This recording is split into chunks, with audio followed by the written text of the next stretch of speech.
what is really critical for talent retention is speed. You have to make decisions quickly. You have to keep the momentum. You simply cannot prolong uncertainty in the organization. There are certain aspects that need to be evaluated and decided in a confidential way. But you've got to be transparent with the process. You can't wait for too long. Uncertainty is what makes, especially the people you don't want to leave. Hi, I'm Łukasz Kiniewicz, partner in charge of Heidrick and Struggles Warsaw office and a member of the Global Technology and Services practice. In today's podcast, I'm excited to speak to Ludovic Gaudé. Ludovic has been the CEO of Qinshift, one of the largest IT services companies in Central and Eastern Europe. 6 months ago, he was appointed as CEO of Avenga, a global IT engineering and consulting company specializing in custom software development, just as the two companies prepare to merge into a joint structure. His background is in various global management roles in a public fast-growing companies such as Nokia and Google, and most recently at Intiv, at Qinshift, where he stepped into the position of the CEO. Ludovic, welcome and thank you for taking the time to speak with us today. Łukasz, thank you very much for having me. Great.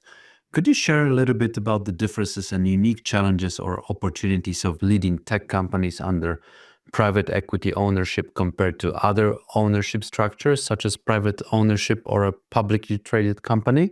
So I would say that, of course, the first obvious advantage of working with a private equity is that as a CEO, I have access to a lot of resources, financial resources, obviously, but also firepower to hire new resources, enter a new market, develop new offering. So all in all, access to increase and accelerate the value of the company. So that's something that is very handy as a CEO when you want to develop very fast. Also, you have access to some private equity into an entrepreneurial mentality, a fast decision making, and willingness to take risk, especially on family offices. So this part of the private equity where the private equity is actually investing their own money or the family's office money. There you have the luxury of time and you can really deploy and accelerate value by leveraging not only resources but also entrepreneurial approach. And private equity ownership often comes with a strong focus on performance metrics and value creation. So how do you balance these expectations with fostering innovation and maintaining a long-term vision for the company? There are several aspects here. So obviously, the key to succeed is to combine both together. So create a culture that supports both innovation and performance. And you achieve that by ensuring that you build a right team around you. And as you build this group, you need to ensure you need to foster a culture where the achievement of the team is more important than the personal ambition of the individuals. It's a contradictory, in a way, and a bit of an ambiguous way of building the team. Usually, when you want to have great team members, you have very ambitious people, very experienced individuals, and you have to somehow also play with their egos. But if the individual egos are overshadowing the effort of the team, then this is when the culture of combining both the performance and the innovation starts to get complicated. So I think this is the most important aspect at the beginning in building the team. And then one need to understand is that for private equity, a company is a product. So this is something that they are building to do something with in the future. So it's very important to manage the expectations of the private equity, of the owners. And you need to find ways to improve predictability of the business. So when we all know and we all have been in those situations where the expectations are very high and month after month the numbers are not met. Here it's important that, and this is what I do myself, when there is bad news, it's better to bring it immediately. There's no point of being in an agony for many months in order to hide or to hope that things will improve. this usually leads to a lot of frustrations. And that's why I've always taken the party to bring the bad news to the fullest right away. So then you can regroup with the private equity and put a plan in place to work on the next stage. So this is two important aspects that one need to keep in mind. I'd like still to finish on a positive note because ultimately all the companies that I worked with in the past, so without them we would not be where we are. So Avenga, Qinshift, the two companies that we are blending together now, will not be where they are today without a private equity.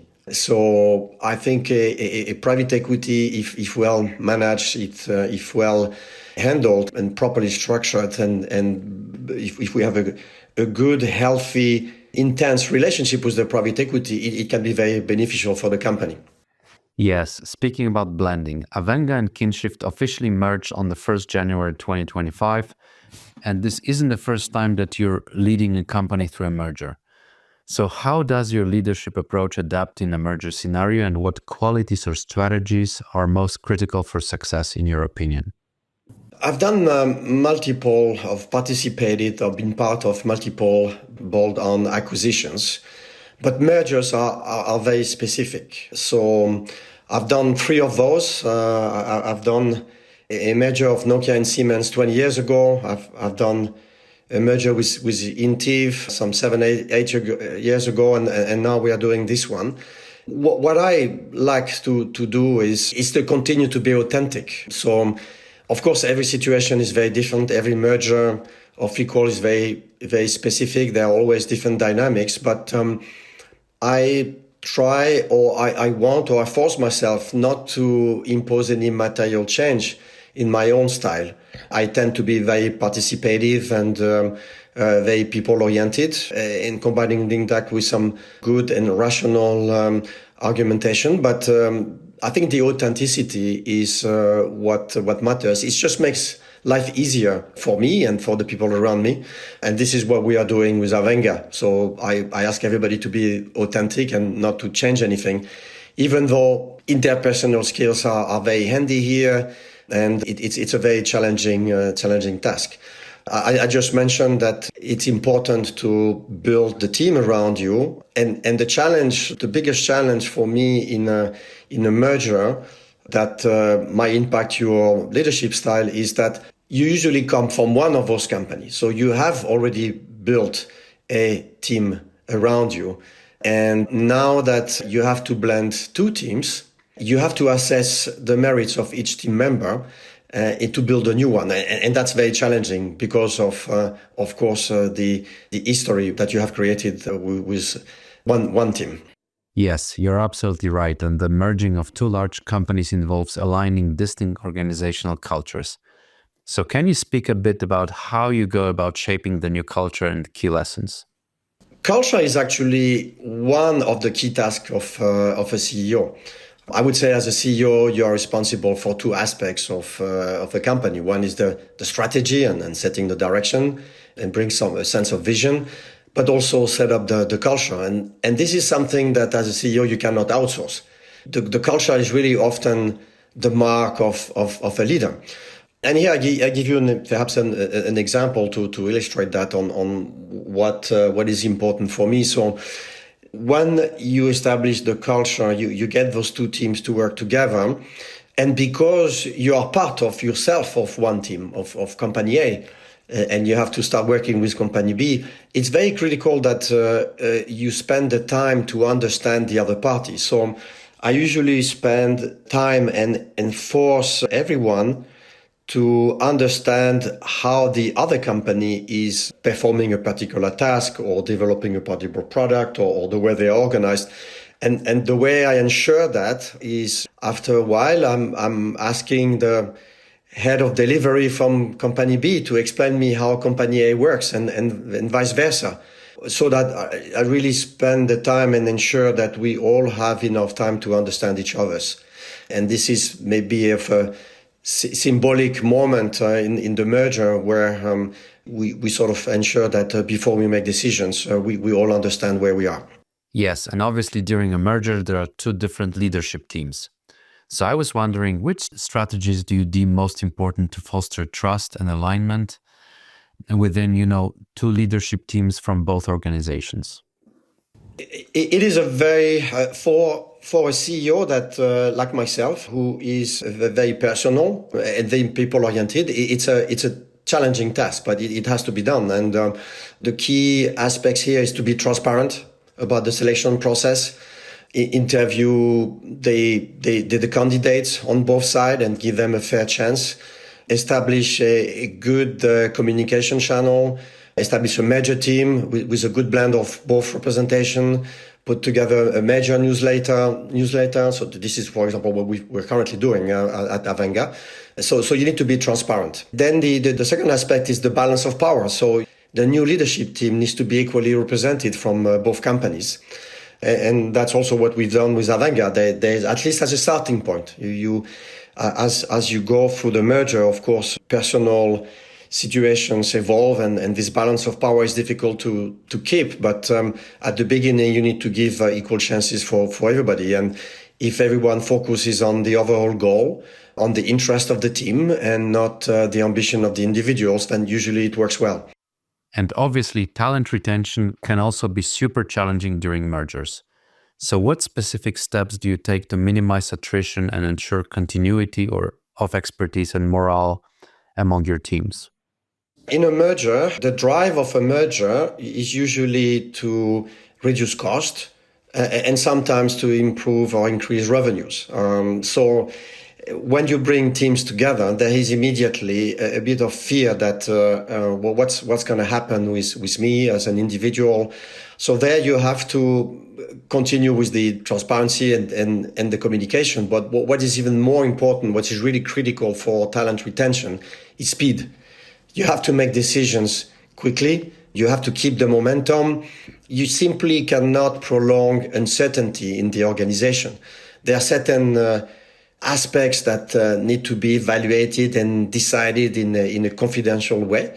But you've got to be transparent with the process. You can't wait for too long. Uncertainty is what makes, especially the people you don't want to leave. Now, looking into the future of IT services, and especially with the AI on the market, what key trends do you see shaping the IT services market especially in the CE region and globally? And how does this impact leadership?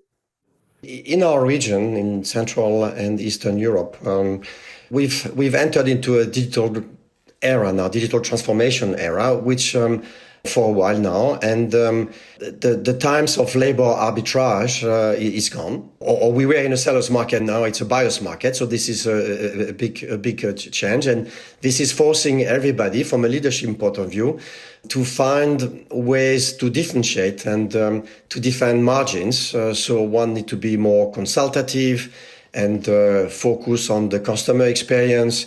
What I said to my team in engineering when I have the chance and when I travel in the various entities where we operate, I always ask them if they enjoy using the applications that they are developing for the clients.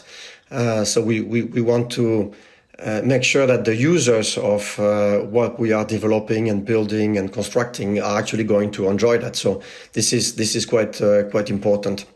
And then, of course, there's been a change in the enablers and the infrastructure.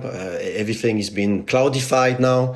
So there's been a move that has started some time ago to move everything to the cloud. So there one need to also adapt to that.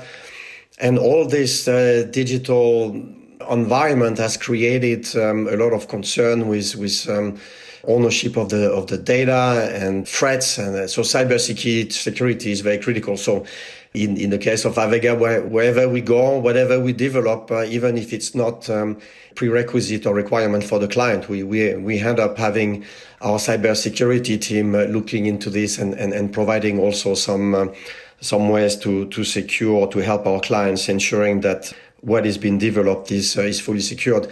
Where we are now is that this combination of software that companies like us have been developing for 30 years this data that we are all surrounded us with, the combination of those two is creating a new paradigm now, a new change.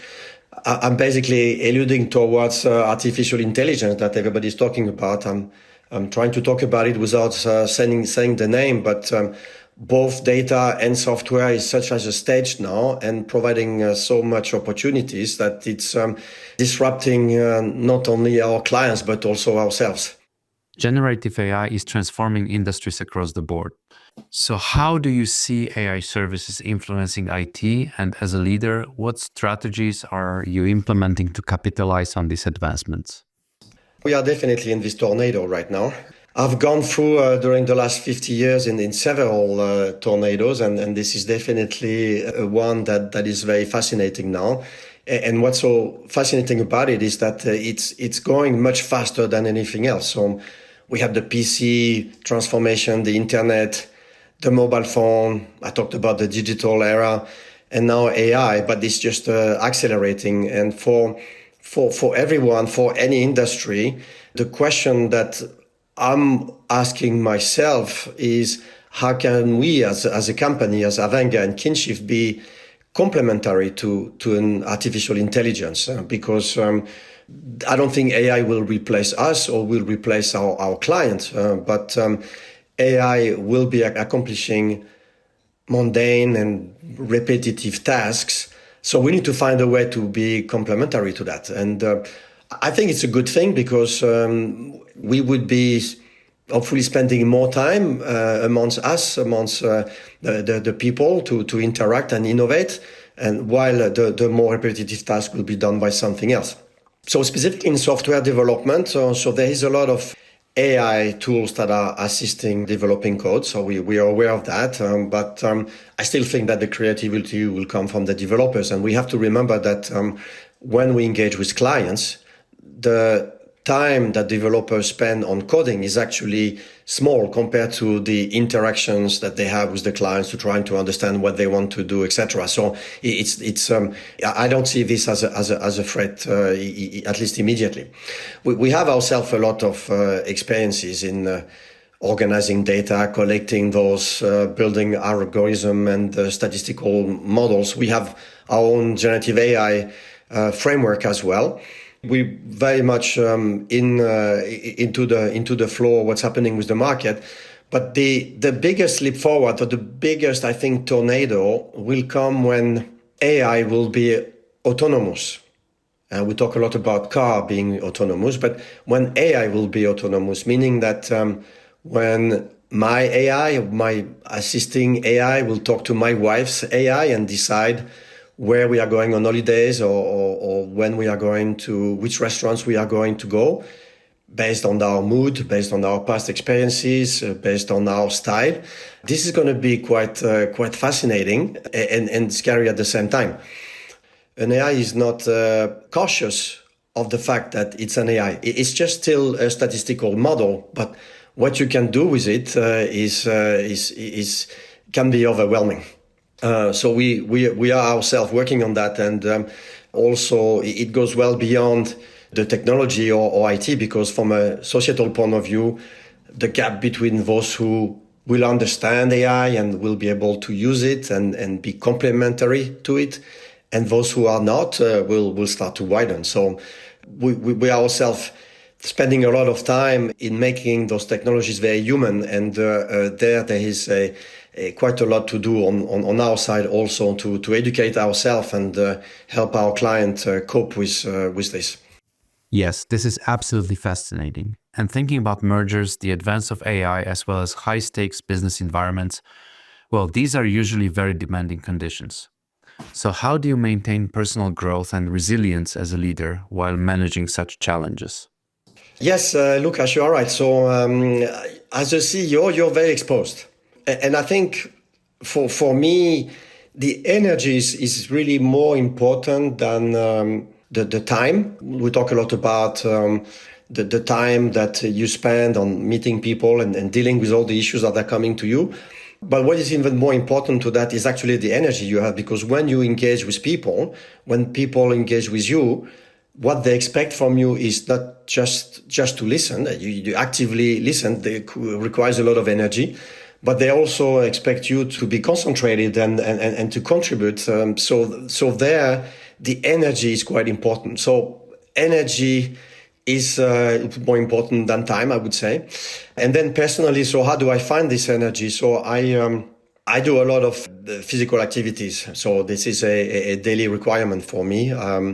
I have been a former athlete in swimming. I've been swimming now for half a century. It provides a lot of energy to me. So I do practice a lot. Nowadays, I continue to train and I focus on endurance training. I'm not that speedy anymore, so I have to focus more on endurance. And I do endurance training on foot, on skis, on bike, and spend the time in the nature so that I keep mental freshness. And the final question, looking ahead and keeping in mind what we just spoke about, what is the most important for tech industry leaders in the next few years? I think that in this tornado that we are in or is ahead of us, curiosity is a character, a trait of character, or a piece of personality that one needs to continue to develop, because actually I learn a lot from the people around me. I have the luxury of working in an industry where we have a lot of young people. I have my kids, of course, and I have around me in the company in Avenga a lot of young people that in many ways know and understand the market much better than I do. So I think it's important to be curious, and in fact it is rewarding and fun to be curious. So one need to really maintain that and to stay alert to what's happening around yourself. From a managerial point of view, I enjoy being more of a coach than a manager. I prefer to see my teammates develop and learn themselves, and I find a lot of satisfaction in seeing them developing and developing their personalities and taking risk and assuming those risks. I think this is important more than being a very top-down manager. So this is something that I enjoy doing, and I think everyone should be really focusing on that, because there's so much happening around us that it's important that we let the young generation also inspire us.